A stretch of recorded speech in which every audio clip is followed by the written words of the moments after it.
Nagsimula ang lahat ng magtrabaho ako sa ibang bansa. Hi Ate Mila. Tawagin niyo na lang akong Rosa. May 2 anak.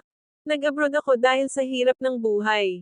Wala kaming bahay, nakikitira lang kami sa magulang ng asawa ko.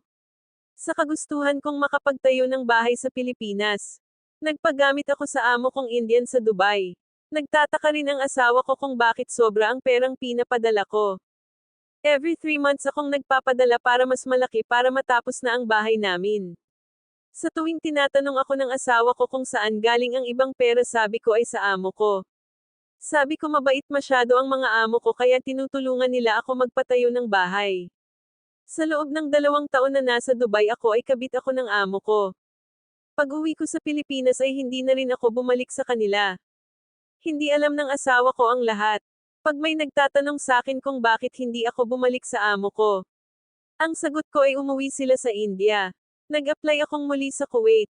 Hindi na rin naulit ang nangyari sa akin sa Dubai. Pagkatapos ng 2 taon ko sa Kuwait ay umuwi ako. Nagnegosyo na lang kami ng asawa ko.